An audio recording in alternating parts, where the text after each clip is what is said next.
Charge sheet ಸಂಚು ಅನ್ನುವಂಥದ್ದು ಏನೋ ಚಾರ್ಜ್ ಶೀಟ್ ಬಿಡುಗಡೆ ಇದೆ ಅನ್ನುವಂಥದ್ದು ನನಗೇನು ಗೊತ್ತಿಲ್ಲ, ನಿಮಗೆ ಗೊತ್ತಿರಬೇಕು. ಒಂದು ಮಾತ್ರ ಹೇಳ್ತಾ ಇದ್ದೀನಿ, ಯಾವುದಾದ್ರು ಅರ್ಥಗರ್ಭಿತವಾಗಿ ಯಾವುದಾದ್ರು ಜನದ ಪರವಾಗಿ ಈಗ ಕೃಷ್ಣರು ಪಾದಯಾತ್ರೆ ಮಾಡಿದ್ರು ಕಾವೇರಿಗೋಸ್ಕರ. ಹಿಂದೆ ಚಡ್ಡಿ ಮೆರವಣಿಗೆ ನಡೆದಿತ್ತು. ಭಾರತಜೋಡೋ ಭಾರತವನ್ನು ಒಂದುಗೂಡಿಸ್ಲಿಕ್ಕೆ, ಭ್ರಷ್ಟಾಚಾರ ನಿರ್ಮೂಲನೆ ಮಾಡಲಿಕ್ಕೆ, ಬೆಲೆ ಏರಿಕೆಯನ್ನು ತಡೆಗಟ್ಟಲಿಕ್ಕೆ ರಾಹುಲ್ ಗಾಂಧಿಯವರು ಮಾಡಿದ್ರು. ನಾವು ಗಣಿ ಲೂಟಿ ಆಗ್ತಾಯಿತ್ತು, ದೇಶದ ಸಂಪತ್ತು ಹೋಗ್ತಾಯಿತ್ತು.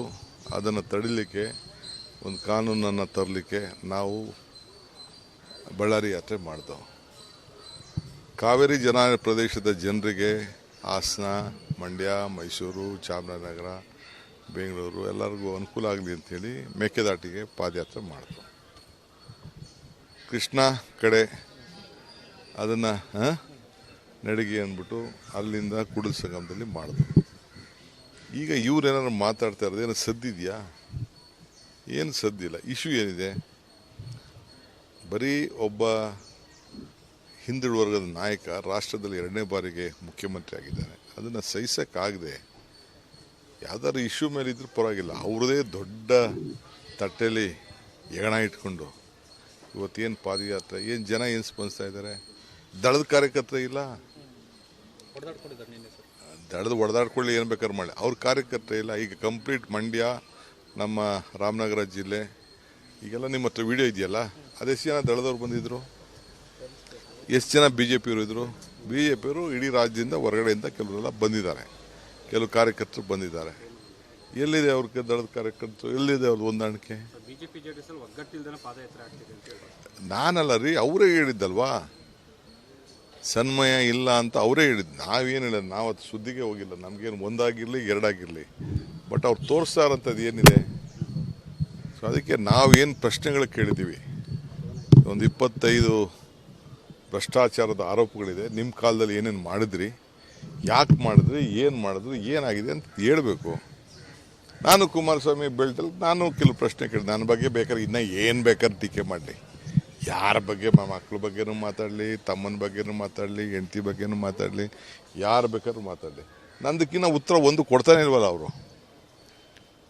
ಅವ್ರದ್ದು ವಿಚಾರ ಅವ್ರದ್ದು ಹೇಳಿದ್ದೀನಲ್ಲ, ಅವ್ರ ಬ್ರದರ್ ವಿಚಾರ ಹೇಳಿದ್ದೀನಿ, ಹೆಂಗೆ ಬಂತು ಅಂತ ಹೇಳಿದ್ದೀನಿ. ಬಿಚ್ಚಿಡಬೇಕಲ್ಲ. ಈಗ ನಾನು ಏನು ಅದೆಷ್ಟೋ ಇದನ್ನು ಮಾಡಿದೆ, ದಲಿತ ಫ್ಯಾಮಿಲಿ ಮಾಡಿದೆ, ನುಂಗ್ಬಿಟ್ಟೆ ಬಂದ್ಬಿಟ್ಟೆ, ಅದೇನು ದಾಖಲೆ ಬೇಕಲ್ಲ. ಈಗ ದಾಖಲೆ ನಾವು ಬಿಚ್ಚಿ ಇಡ್ತಾ ಇದ್ದೀವಲ್ಲ. ಈಗ ನೀನು ಯಾರು ಮಾಧ್ಯಮದಲ್ಲಿ ಯಾರೋ ಹೇಳ್ತೀರಂತೆ, ನಾನು ಇನ್ನೂ ನೋಡಿಲ್ಲ. ನನಗೆ ಯಾವುದೋ ಬತ್ತಿದಂತೆ, ಯಾವುದೋ ಮೈನಿಂಗ್ ವಿಚಾರಕ್ಕೆ, ಮೈನಿಂಗ್ ಮಿನಿಸ್ಟ್ರದ್ದು ಮೈನಿಂಗ್ ಏನೋ ಗೊತ್ತಾಯಿತು ಅಂತ ಯಾರೋ ಫೋನ್ ಮಾಡಿದ್ರು. ನಾನು ನೋಡೋಕ್ಕೆ ಹೋಗಿಲ್ಲ, ಇನ್ನೂ ನಂಗೆ ಟೈಮ್ ಸಿಕ್ಕಿಲ್ಲ ಅದಕ್ಕೆ. ಸೊ ಅವೆಲ್ಲ ಹೇಳ್ಬೇಕಲ್ಲ. ನಾನು ಹೇಳ್ತಾ ಇಲ್ಲ, ಈಗ ಅವ್ರು ಏನು ಹೇಳಿದ್ ನಾನು ತೋರಿಸಿದ್ದೀನಿ ಮಂಡ್ಯದಲ್ಲಿ, ಮೈಸೂರಲ್ಲೂ ತೋರಿಸ್ಬೇಕಾಗ್ತದೆ. ಗುಡ್, ಇರಲಿ, ನೋ ಪ್ರಾಬ್ಲಮ್. ಅವ್ರು ಏನು ಬೇಕಾದ್ರೆ ಹೇಳಿ.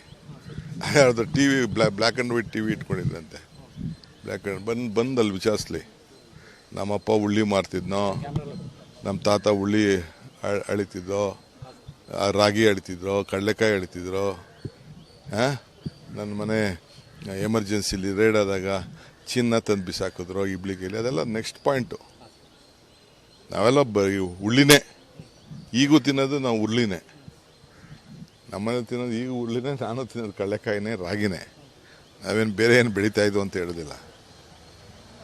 ನಮ್ಮ ಆಸ್ತಿ ಎಷ್ಟಿತ್ತು ಅಂದ್ರೆ ಊರಲ್ಲಿ ಹೋಗಿ ಕೇಳಿ, ನಮ್ಮ ಜನಕ್ಕೆ, ನಮ್ಮ ಕುಟುಂಬಕ್ಕೆ ಎಷ್ಟಿದೆ ಅಂತ. ನಮ್ಮ ಕುಮಾರಸ್ವಾಮಿ ಅವರಿಗೆ DK ಶಿವಕುಮಾರ್ ಅವರ ಆನ್ಲೈನ್ ಅಜೆಂಡಾ ರೀತಿಯಲ್ಲಿ ಆಗಿರೋದು ಯಾಕೆ? ಇಟ್ಕೊಳ್ಳಿ ಬಿಡಿ, ಅವೆಲ್ಲ ಏನು, ನಾವೇನು ಅದಕ್ಕೇನು ತಲೆಯನ್ನು ಕೆಡಿಸ್ಕೊಳಕ್ಕೆ ಹೋಗಲ್ಲ. ಸರ್, ಈಗ 2007ರಲ್ಲಿ ಕುಮಾರಸ್ವಾಮಿ ಮುಖ್ಯಮಂತ್ರಿ ಆದಾಗ ಇದು ಸಂಡೂರಲ್ಲಿ 550 ಎಕರೆ ಅಕ್ರಮವಾಗಿ ಕಂಡುಬಂದು ರಾಜ್ಯಪಾಲರು ಕೂಡ ಪ್ರಾಸಿಕ್ಯೂಷನ್ ಕೊಡೋಕ್ಕೆ ಹಿಂದೇಟಾಗ್ತಿದ್ದಾರೆ. ಇಲ್ಲ, ನನಗೆ ಅವರು TV ಯಾರೋ ನನಗೆ ಹೇಳಿದ್ದು ನಾನು ಇನ್ನೂ ನೋಡಿಲ್ಲ. ಅವ್ರು ಏನು ಹೇಳಿದ್ರು ಅಂದರೆ ಚಾರ್ಜ್ ಶೀಟ್ ಆಗಿದೆಯಂತೆ, ಸುಪ್ರೀಂ ಕೋರ್ಟಿಂದ ಅವರು ಅದಕ್ಕೆ ಎನ್ಕ್ವೈರಿಗೆ ಬಂದಿತ್ತಂತೆ. ಸುಪ್ರೀಂ ಕೋರ್ಟಿಂದ ಇದ್ರ ಬಗ್ಗೆ ತನಿಖೆ ಮಾಡಿ ಅಂತ ಹೇಳಿದ್ರಂತೆ. ಸುಪ್ರೀಂ ಕೋರ್ಟ್ ತನಿಖೆ ಮಾಡಿದ್ಮೇಲೆ ಇದು ಯಾವುದು ಲೋಕಾಯುಕ್ತನ ತನಿಖೆ ಮಾಡಿದ್ರಂತೆ. ತನಿಖೆ ಮಾಡಾದ್ಮೇಲೆ ಚಾರ್ಜ್ ಶೀಟ್ ಇದನ್ನು ಗವರ್ನರ್ಗೆ ಪ್ರಾಸಿಕ್ಯೂಷನ್ಗೆ ಪರ್ಮಿಷನ್ ಕೇಳಿದ್ರಂತೆ. ಕೇಳಿದ್ರಂತೆ, ಗೌರ್ಮೆಂಟ್ಗೆ ಪ್ರಾಸಿಕ್ಯೂಷನ್ ಪರ್ಮಿಷನ್ ಕೇಳಿದಂತೆ, ಗವರ್ನರ್ ಫೈಲ್ ಹಂಗೆ ಇಟ್ಕೊಂಡಿದ್ದಾರಂತೆ ಅಂತ ಆ ಟಿ ವಿಯವರು ಹೇಳ್ತಿದ್ರು. ಅದೆಷ್ಟು ನಿಜನೋ ಸುಳ್ಳೋ ನಾನು ಚೆಕ್ ಮಾಡಬೇಕು. ಇನ್ನು ನನಗೆ ಅದ್ರ ಬಗ್ಗೆ ಗೊತ್ತಿತ್ತು, ನನಗೆ ಅದ್ಯಾವುದೋ ಜನ್ಕಲ್ ಮೈನಿಂಗು ಬೇರೆ ಮೈನಿಂಗು ಏನೇನೋ ಅಂತ ಗೊತ್ತಿತ್ತು. 550 ಇರುತ್ತೆ. ನಮ್ಮ ಪ್ರೆಸ್ ಮೀಡಿಯಾ ಅವರು ಕೂಡ ನನಗೆ ಕಳಿಸ್ಕೊಟ್ಟಿದ್ದಾರೆ. ನಾನು ಇನ್ನೂ ಡೀಟೇಲ್ ಅದ್ರ ಬಗ್ಗೆ ನೋಡಿಲ್ಲ. ಏನೋ 550 ಎಕರೆ ಮೈನಿಂಗ್ ಏನೋ ಕೊಟ್ಟಿದ್ದಾರೆ, ಮೈನಿಂಗ್ ಮಿನಿಸ್ಟ್ರು ಮೈನಿಂಗ್ ವಿಚಾರ ಅಂತ ಏನೋ ನನಗೆ ಕಳಿಸ್ಕೊಟ್ಟಿದ್ದಾರೆ. ಇನ್ನು ನನಗೆ ಟೈಮ್ ಸಿಕ್ಕಿಲ್ಲ. ಇದು ಪ್ರಾಸಿಕ್ಯೂಷನ್ ಕಳಿಸಿದ್ರು. ಬಹುಶಃ ಗವರ್ನರ್ ಏನು ತೀರ್ಮಾನ ಮಾಡ್ತಾರೆ ನೋಡೋಣ. ಎಲ್ಲ ತೀರ್ಮಾನ ಮಾಡಬೇಕು.